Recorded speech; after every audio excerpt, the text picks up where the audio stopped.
নালিশ করে আমি কেন এখানে বসেছি, আমি কেন বক্তৃতা দিই, তার খুব লাগে। কেন লাগে? আমি একজন স্বাধীন চেতা মানুষ এবং বাংলাদেশের সংবিধান অনুযায়ী এখনও আমি প্রধানমন্ত্রী। 7 জুলাই ছাত্ররা আন্দোলন শুরু করলো কোটার, কারণ এই কোটা তো আমি বাতিল করে দিয়েছিলাম যখন 2018 সালে তারা আন্দোলন করে। হাইকোর্ট একটা রায় দিয়েছে, সঙ্গে সঙ্গে সরকারের পক্ষ থেকে, আমাদের পক্ষ থেকে আমরা হাইকোর্টে সেটা আপিল করে স্থগিত করে দিই। আসলে কোটা বলে তো কিছুই নাই।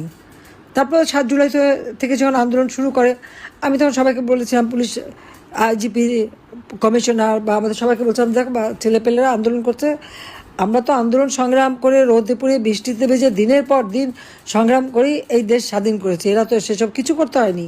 কারণ 2009 আমি সরকার গঠন করার পর থেকে এই 15 বছর ধরে মানুষ শান্তিতে ছিল।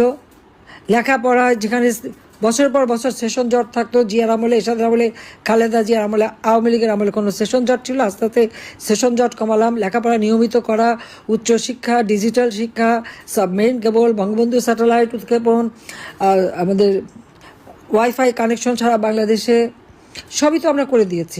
প্রত্যেকটা ঘরে ঘরে আলু জ্বেলে দিয়েছি, শিক্ষার একটা চমৎকার পরিবেশ করে দিয়েছি। তো তারা একটু রোদে ভিজে বৃষ্টিতে ভিজে আন্দোলন করতে দাও, ওদের দাবি তো সব মেনে নিলাম। সেই আন্দোলন তারা শুরু করলো, আমরা সব দাবি মানলাম। তখন আসলে 1 দফা দাবি, ইউনূস ট্যাক্স ফাঁকি দেয়। 1100 কোটি টাকার উপর তার কাছে ট্যাক্স পাওনা, 666 কোটি টাকার মামলা হলো।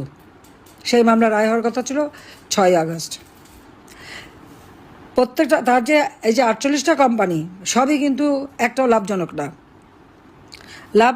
তার কারণটা হচ্ছে সে কোনো ট্যাক্স দেবে না, কাজে সে ট্যাক্স ফাঁকি দেবে। আর শ্রমিকদের যে প্রত্যেক কোম্পানি প্রফিটের 5% শ্রমিক কল্যাণ ফাউন্ডেশনে যাবে। কোনো দিন একটা টাকাও তারা দেয়নি। শ্রমিকরা তার বিরুদ্ধে মামলা করে, সেই মামলায় সে সাজাপ্রাপ্ত আসামি। ডক্টর ইউনূস কনভিক্টেড আসামি, সাজাপ্রাপ্ত আসামি, সেটা আবার লেবার কোর্টে। আজকে সে হয়ে গেছে ক্ষমতার শিখরে বসে আছে অবৈধভাবে, যার কোনো সাংবিধানিক ভিত্তি নেই, যার কোনো জনগণের ম্যান্ডেট নাই। এই অবৈধ ক্ষমতা দখল করে এখন ক্ষমতাকে ভোগ করা, অর্থ আত্মসাৎ করা, অর্থ পাচার করা এবং অর্থ বাড়ানো, এটাই হয়ে গেছে তার। এবং এর মধ্যে ব্যবসা বাণিজ্য কিন্তু আরও কিছু সে হাতিয়ে নিয়েছে।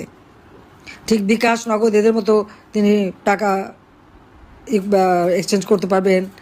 তারপরে হাসপাতাল করবে, এটা করবে, সেটা করবে, না ব্যবসা ইতিমধ্যে এই কয় মাসের মধ্যে তিনিও যেমন হাত দিয়ে নিয়েছেন, আবার তার ওই সমন্বয়ক গোষ্ঠী তারাও আপনারা দেখেন, ওই তার সেই প্রেস সেক্রেটারি থেকে শুরু করে তার সাথে যারা শত শত কোটি টাকার মালিক হয়ে গেছে তার ইতিমধ্যেই।